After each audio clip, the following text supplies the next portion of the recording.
I shouldn't have clicked play. God. I knew I shouldn't have. But the time was already 3:33 a.m., and curiosity is poison when you're alone in the dark.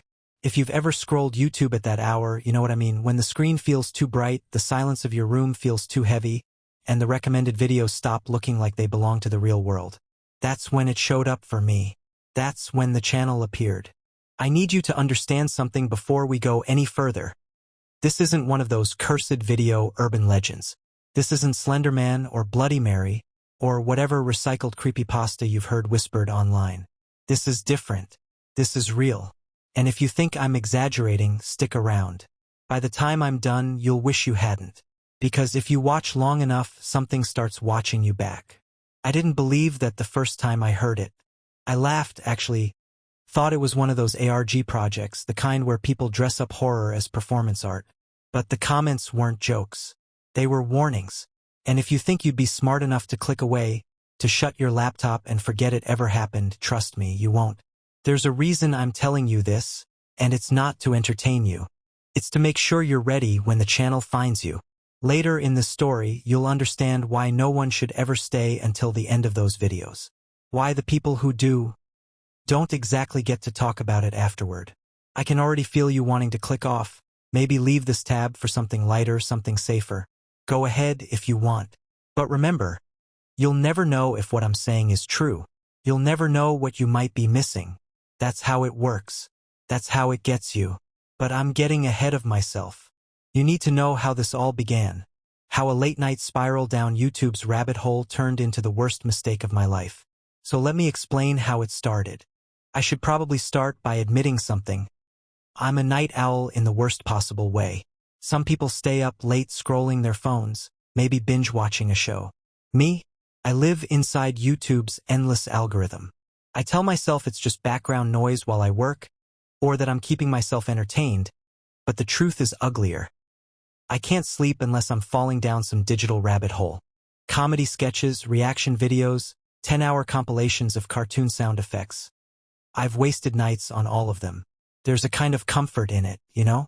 That strange feeling that even though it's 2 or 3 a.m. and the world outside is asleep, you're not really alone. There's always someone uploading, someone streaming, someone laughing into a camera. That night was no different. I was curled up with my laptop, half-empty soda can sweating beside me, eyes burning from the glow of the screen. I was clicking through recommended videos. A compilation of game glitches, an old Vine revival, a creepy but obviously fake ghost hunting clip. The usual mix of junk food for the brain. Normal. Safe. Then I scrolled a little further. The thumbnail didn't make sense at first glance. It looked too dark, like someone had uploaded pure static, but if I squinted, I could just barely make out the outline of a chair, and maybe something sitting in it. The title wasn't clickbait like the others, either. Just 3 words, all lowercase. Room tone test. I hovered over it, and that's when I noticed the timestamp. Uploaded at exactly 3:33 a.m. It wasn't the uploaded an hour ago, or uploaded yesterday you normally see. No, this one had a precision that felt almost staged. Published at 3:33 a.m. I don't know why it stood out to me, but it did. That was too specific, too exact. I scrolled past it. I told myself it was nothing, some artsy kid messing around. But when I refreshed the page, there it was again, only with a different title. Untitled.mp4. The thumbnail had changed, too. The static was clearer this time, the shape in the chair sharper, like it had leaned forward just a little. Now, if this were one of those horror stories you hear, this is the point where the narrator claims they felt a chill, or the lights flickered, or some supernatural dread pressed down on them. But that didn't happen to me. Nothing dramatic. What I felt was curiosity. Plain and simple. I thought it might be some clever ARG, an alternate reality game, where creators hide puzzles inside creepy videos. I'd seen that kind of stuff before. There are whole communities dedicated to solving them, piecing together codes and Easter eggs. That had to be what this was, right? Except the comments didn't look like puzzle solvers. The top one was short, "Don't watch it till the end." Another said, "If you're reading this, stop now." And then nothing. No threads, no theories, no jokes. Just a handful of comments that all seemed written by people in a rush, like they wanted to warn but not stick around. I thought it was funny at first, probably just role-playing to set the mood. But when I clicked to see more, the entire comment section blinked and went empty. A glitch, maybe? I refreshed. Still nothing. Like they'd been erased in front of me. That was when I leaned closer to the screen. My soda was warm by then, untouched for hours. The other videos in my feed suddenly looked brighter, louder, faker by comparison. And that one dark thumbnail, quiet, unassuming, waiting, looked like it was daring me. At first, I thought it was just an ARG. Just a game. Just another weird corner of YouTube. But the vanished comments nagged at me in a way I couldn't shake. So yeah, I clicked. And that's when everything really began. The video started in almost total darkness. At first, I thought my laptop was buffering, but the little red bar was crawling forward. No loading wheel, no sound, just a screen so black it felt like a void. Then came the noise. It wasn't music, not even static exactly. More like a room breathing. A faint hiss, a low hum, the kind of sound you don't normally notice unless it's amplified. Like someone left a microphone on in a place no one was supposed to be. I waited, expecting some jump scare, some screamer gag. But nothing like that came. Instead, shapes began to emerge almost too slowly to notice. My eyes adjusted, and the outline of that chair appeared, just like in the thumbnail. Only now it wasn't empty. Something or someone was sitting there. I leaned in closer, but the figure never fully came into focus. It was like the pixels refused to cooperate, smudging the edges just enough to keep it from being clear. All I could make out was the posture. Slumped, still, facing the camera head-on. The audio shifted. Beneath the hum, a new layer bled through, faint and warped, like a children's TV show recorded over a damaged vase tape.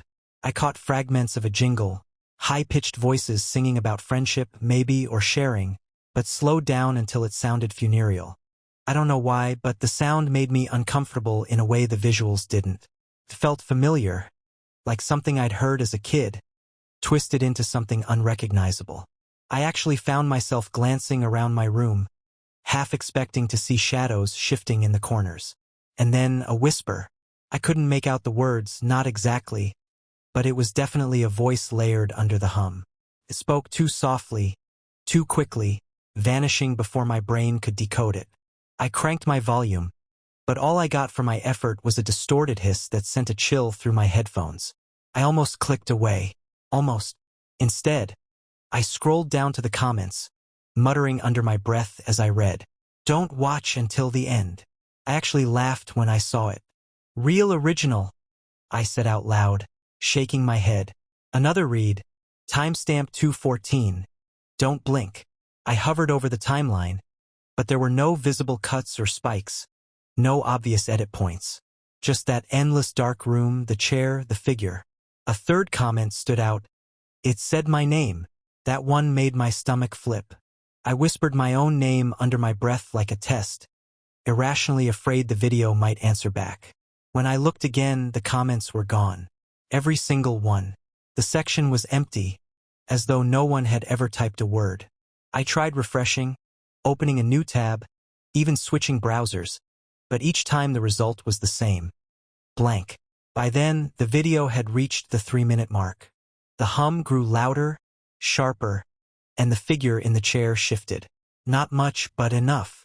His head tilted, just slightly, like it had been waiting for me to notice. I froze. My mouth went dry.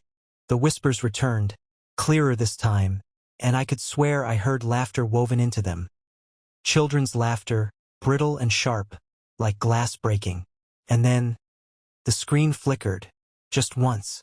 But in that single frame, I saw something else.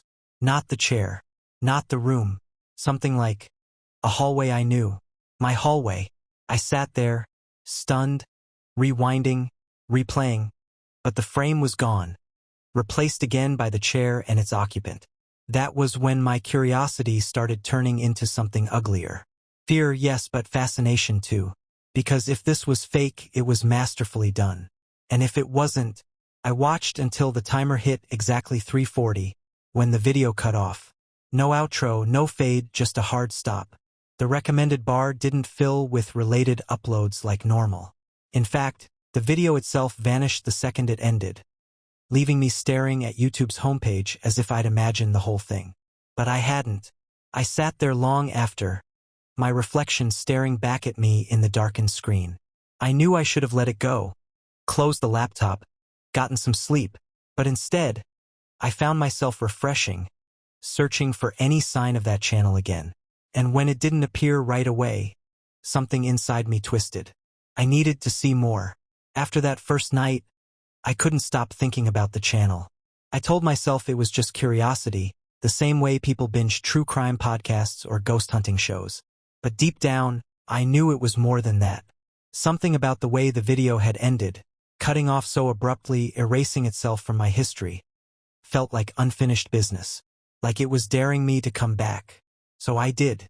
The next night, I stayed awake, staring at the clock as the minutes crawled past 3. My body wanted sleep, but my mind buzzed with anticipation. When the clock hit 3:33, I refreshed YouTube, and there it was again, another upload. This one was titled Practice Run, and the thumbnail was just as murky as the last. But when I clicked, I realized the channel wasn't content to repeat itself. The chair was still there, but the figure was gone. Instead, the camera seemed angled slightly differently, like someone had shifted it. The hum was louder, harsher, but underneath it I could hear something else. A nursery rhyme. I recognized the melody immediately. Ring around the rosy. Only it was distorted, slowed down, stretched until the voices sounded monstrous. Halfway through, the pitch dropped so low it rattled my chest, and that was when the static bled across the screen. Faces began to form in it. Not clear faces, more like impressions, glimpses. A pair of eyes here, a half smile there, all buried in the noise of the static. I blinked, leaned in closer, convinced I was imagining it. But the longer I stared, the more certain I became. They were watching me back. When the video cut off, I was shaking. And when it vanished again, like before, I realized I was smiling. That's how it started. Night after night, I'd wait for the uploads. And each time they escalated. A new layer of sound. A sharper detail in the frame. A fleeting glimpse of someplace I recognized. One night, I froze because the camera didn't show the chair at all. It showed the corner of a kitchen. My kitchen. The same ugly yellow curtains, the same dent in the fridge. I closed the laptop so fast I almost cracked the screen. But of course, when I reopened it, the video was gone. I didn't tell anyone at first. How do you explain something like that without sounding insane? But it wasn't long before people noticed something was wrong. "Man, you look like you haven't slept in weeks," my roommate said one morning, squinting at me as I poured burnt coffee into a cracked mug. "I'm fine," I lied, rubbing at my eyes. "You're not fine. You've got that, I don't know, 1,000-yard stare. What the hell are you watching all night?" I almost told him. Almost. But the words stuck in my throat. How do you tell someone you're being stalked by a YouTube channel? So I just said, "Nothing. Just videos." He rolled his eyes, muttering something about intervention and screen addiction, but he didn't press me further. I was grateful and guilty, because by then, the videos weren't just disturbing, they were changing me. I started skipping classes, missing work shifts, blowing off plans with friends. I couldn't focus on anything except waiting for 3:33 a.m. Even when I wasn't watching, I was thinking about it, replaying the whispers in my head, wondering what I'd see next time. And then came the night I saw something I still can't put into words. I've tried, believe me, but every time I reach for a description, it slips away. All I can tell you is that it wasn't human, and it wasn't something that should exist inside a screen. I remember slamming my laptop shut, pacing my room like a trapped animal, whispering, "No, no, no," over and over. But the next night, I was back at it again, like nothing had happened, like I couldn't stop myself. That's the worst part. The obsession. It wasn't just that the channel wanted me to watch, it was that I wanted to. Every fiber of me screamed to walk away, to delete my account, to smash my laptop and never look back. But when 3:33 came around, I was always there, waiting. Somewhere along the way, I stopped thinking of the videos as random uploads. I started feeling like they were being made for me. The whispers got clearer. Sometimes I thought I could hear my name in them, buried under layers of distortion. Sometimes I swore the faces in the static were familiar, like people I'd passed on the street or sat next to in class. By day, I tried to pretend I was normal, but even that was slipping. I forgot conversations as soon as they ended. Food lost its taste. The world felt dull, drained, as though everything outside the screen was just filler. And still, I couldn't stop. I know you're wondering why. Why not quit? Why not pull the plug and be done with it? That's the thing. I can't answer. Because even as I write this, there's one part of the story I haven't told you. The thing I saw that night, the unexplainable thing. The reason I'll never be free of this. I'll get to that later. You need the full picture first.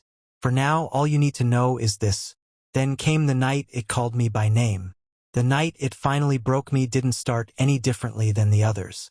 I was sitting in the dark, laptop balanced on my knees, heart ticking faster as the numbers on the clock crawled toward 3:33. By then, it wasn't even a question whether I'd watch. My body moved on instinct, finger refreshing the page until the upload appeared like it had been waiting for me. This time, the title was different, Viewer Test. The thumbnail wasn't static, not shadows, not some eerie distortion. It was something I recognized instantly. My room. I didn't want to click.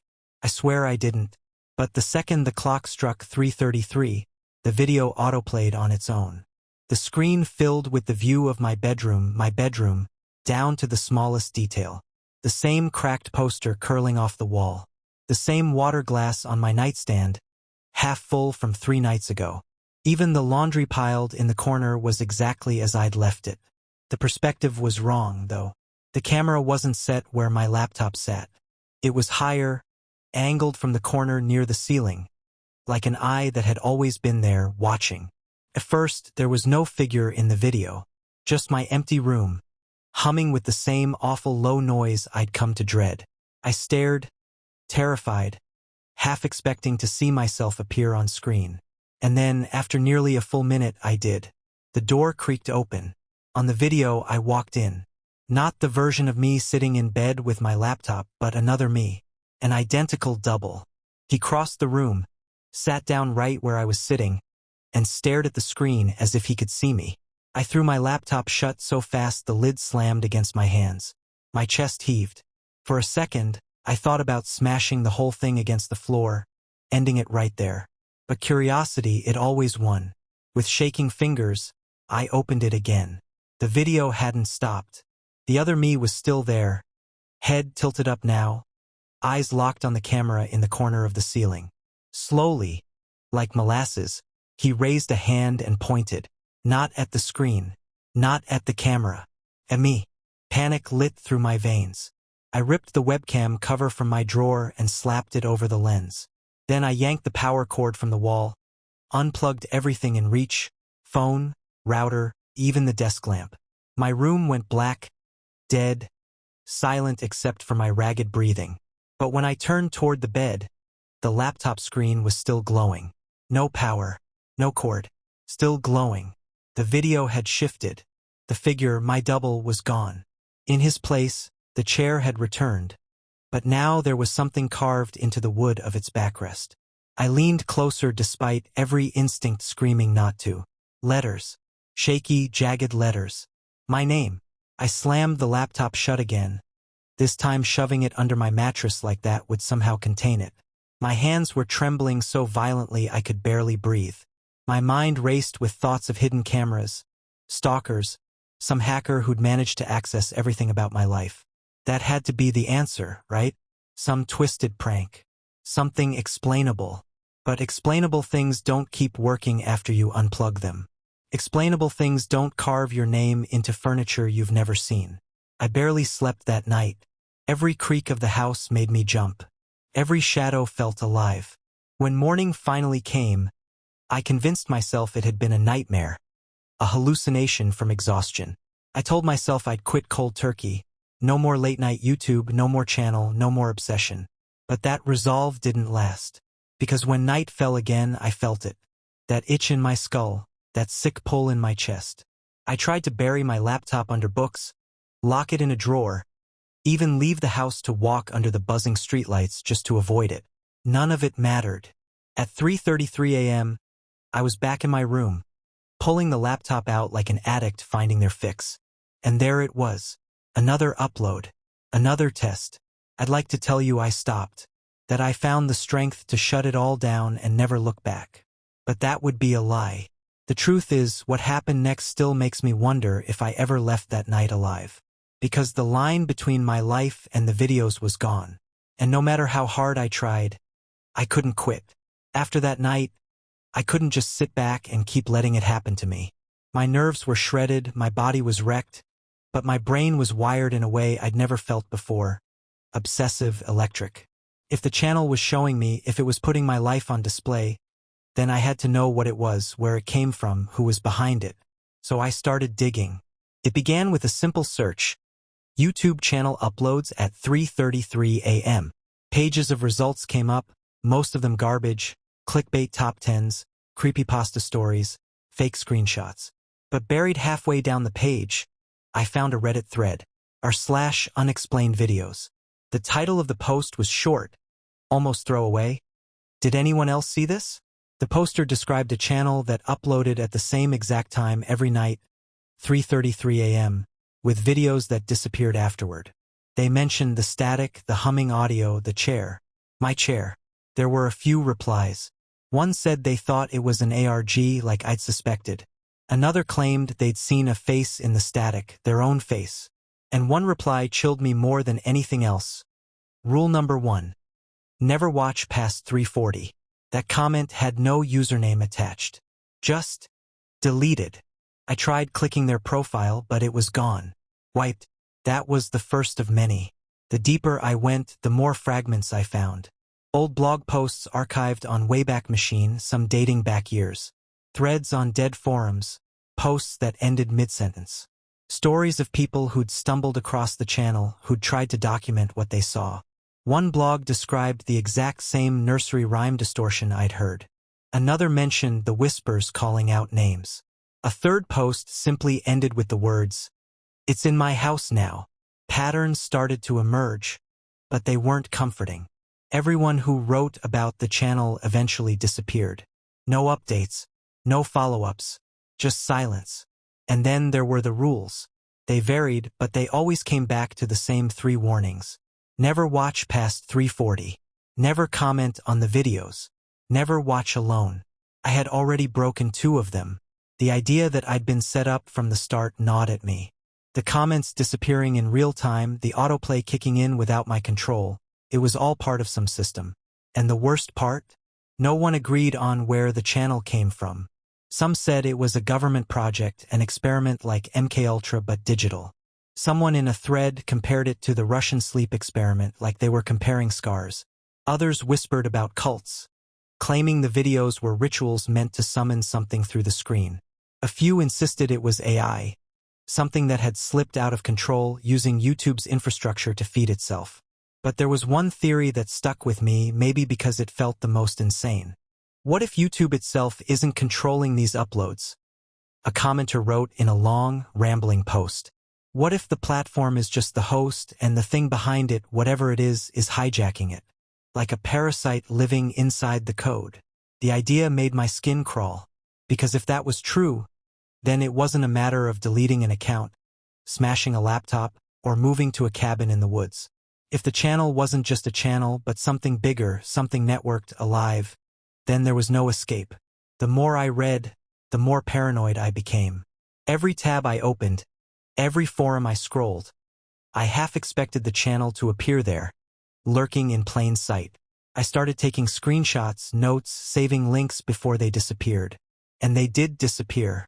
More than once, I'd refresh a page only to find the post was gone, deleted by a moderator or worse, vanished without a trace, as if it had never existed.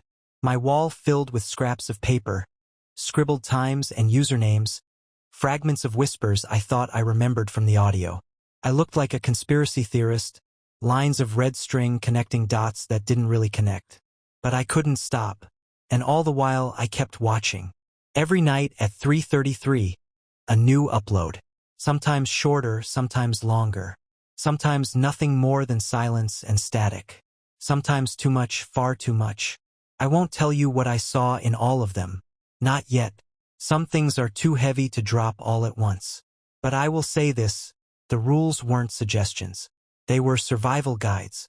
And I had already broken them. That's what kept me awake more than anything else. Not the fear, not the obsession, but the creeping certainty that I was already too far in. That whatever the channel was, I wasn't just a viewer anymore. I was part of it. And as I pieced together the last scraps of evidence, as I stared at the theories and testimonies of people who had vanished before me, I realized something that made my blood run cold. I wasn't uncovering answers. I was uncovering too much. By the time that last night came, I'd convinced myself I was prepared for anything. I'd read every theory, memorized every rule, scrawled notes across my walls like some doomsday prophet. I knew the upload would arrive at 3:33 a.m. sharp, just as it always had. And yet, when the clock clicked over and the thumbnail appeared, my body went rigid with dread. This one was different. No murky static. No shadowed chair. The thumbnail was clear, sharp, deliberate. It was my face. Not a photo I'd ever taken, not some screen grab I recognized. Just me. Staring into the lens, pale, eyes wide, like I'd been caught in the act of watching myself. The title read, Final Test. I hovered my cursor over it, hand shaking. For the first time since this started, I hesitated. Every nerve screamed to slam the laptop shut, to run, to never look back. But I didn't. You know I didn't. If I had, you wouldn't be hearing this now. So I clicked. The video opened on the familiar black screen, humming low, the sound of a dead room breathing. But it didn't stay black. Within seconds, the YouTube interface itself began to warp, like the platform was dissolving around me. The red play bar stretched into crooked veins. The recommended thumbnails along the side twisted and melted, their images bending into grotesque shapes. Faces without eyes, children's cartoons with mouths too wide, landscapes collapsing in on themselves. And then the chair appeared again. But this time it wasn't empty. The figure sat taller now, sharper, no longer blurred beyond recognition. Its face flickered, shifting frame by frame, cycling through hundreds of features too fast to fully catch. But every few seconds, one of those faces lingered just long enough to sting in my memory. I recognized them. A man from a forum post that had ended abruptly. A woman whose blog had stopped mid-sentence. A teenager's selfie I'd seen in a Reddit thread. Their faces twisted in the static, eyes hollow, mouths moving in silent screams. One after another. Dozens. Hundreds. And then I saw something worse. In the middle of that parade of lost faces, I caught glimpses of people I shouldn't have known. Faces from my own life. My roommate. A classmate I hadn't spoken to in months.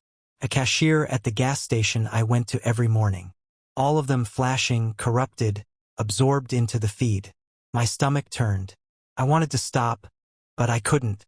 My eyes burned, locked onto the screen. That was when the video changed. The figure in the chair leaned forward. The distortion peeled away, and for the first time, the face settled. It was me, not just a reflection, an exact duplicate. Every detail perfect, down to the bags under my eyes, the scar on my lip, the tremor in my hands. The double me stared straight into the camera, and then, slowly, it spoke. If you're watching this with me, it said, voice warped but unmistakable, maybe you're already part of it. I recoiled, heart hammering, but I couldn't tear myself away. The duplicate tilted its head, smiling faintly. You've broken the rules. You stayed past 3:40. You watched alone.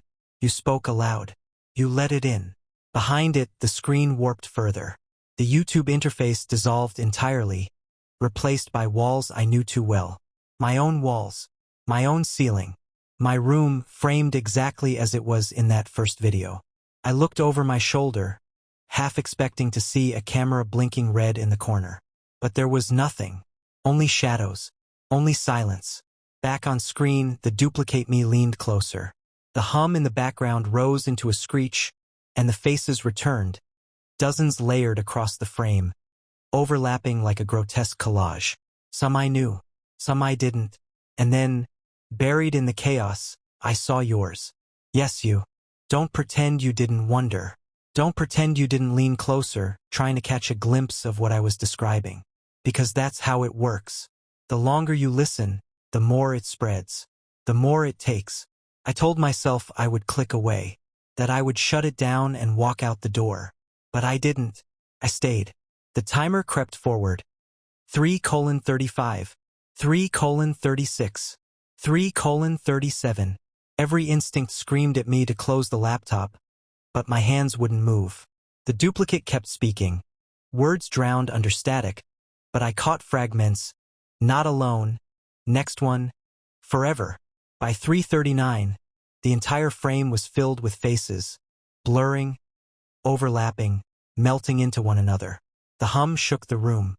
My reflection in the screen looked like it was screaming, though I hadn't opened my mouth. And then 3:40 hit. The video didn't cut off. For the first time, it kept going. I swear to you, I felt something shift in the room. The air pressed heavy, suffocating, as though I wasn't just watching anymore, as though I'd been pulled into the feed. My skin buzzed like static. My heart stuttered in my chest. I don't know what happened after that. Maybe I blacked out. Maybe I never woke up. What happened next still makes me wonder if I ever left that night alive. Because when I opened my eyes, the video was gone.